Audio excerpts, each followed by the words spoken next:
Magandang araw po, welcome po sa aking channel, Love Night TV. Patalasasang po, meron po ba kayong mga properties na napapabayaan or non-performing assets? Plan nyo ibenta, pero wala kayong oras sa pagbenta nito. Kung ito'y pagkakatiwala nyo po sa amin, tawag lang po kayo sa aking numero, usap po tayo, gawa ko po ng video for free. Yes, libre po, wala po kayong babayaran. Tutulungan pa namin kayong mabenta ang inyong property. Kami na po bala sa marketing, sa boosting or paid ads. Even sa tripping, hindi na po kayo mapapagod sa pag-entertain ng mga buyers. Kami na po bala sa lahat. Tawag lang po kayo. Nandito po tayo ngayon sa Alfonso, Cavite kung saan meron po tayong bagong video presentation. Isang residential farm lot na along two-way cemented barangay road. May access na rin po dito ng tubig, kuryente at internet provider gawa ng marami na rin pong mga bahay bakasyunan dito sa area. Medyo masukal lang po gawa ng biglaan po ang pag-video shoot. Dito po sa loob ng property ay meron pong mga fruit-bearing trees. Gaya ng nyog, saging, santol, langka, mangga, at marami pa pong iba. Patag na patag naman po ang lupa, kaya usable po lahat. Wala pong masasayang. Napakaganda po nito para sa inyong retirement house o bahay bakasyunan. O kung hindi naman, kung gusto magnegosyo, pwede rin pong private resort.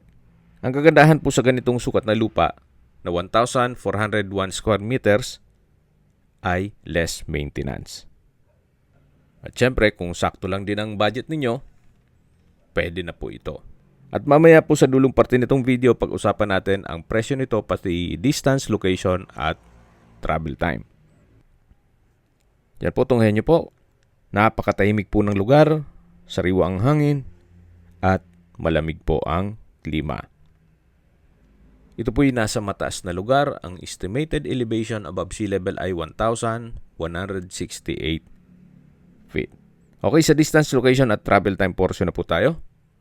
Mula po sa bayan ng Alfonso, ang distance is 1.7 kilometers at ang travel time is 6 minutes. Kumpleto na po doon gaya ng public market, groceries, convenience store, remittance center, drugstore, bank, school, church at hospital. Yan po yung lagi kong binabanggit sa inyo na dapat nyo i-consider sa paghanap ng property, yung meron pong malapit na hospital. Hindi ko nun po sinasabing sakitin kayo, yan naman po for emergency purpose lang naman. At mula naman po sa Tagaytay Bypass Road, ang distance is 6.1 kilometers at ang travel time is 12 minutes. Mula naman po sa Twin Lakes, ang distance is 11 kilometers at ang travel time is 20 minutes. Mula naman po sa Tagaytay Rotonda, ang distance is 17 kilometers at ang travel time is 30 minutes. Mula naman po sa Calax Aguinaldo exit, ang distance is 30 kilometers at ang travel time is 52 minutes kasama na ang traffic. Kung manggagaling naman po sa Manila o sa airport, ang distance is 63 kilometers at ang travel time is 1 hour and 46 minutes. Okay, sa presyo na po tayo. Binibenta po ito ni owner sa halagang 4,500 pesos per square meter. At cash basis po ito. Kung sakali po na gusto nyo installment basis, meron din pong available na subdivided lots na pwede nyong i-avail na nasa kabilang barangay lang po. Kung may mga katanungan po kayo, tawag lang po kayo sa aking numero. At sa mga kababayan naman natin nasa ibang bansa, meron po akong Telegram. Sa mga iPhone user naman, may iMessage.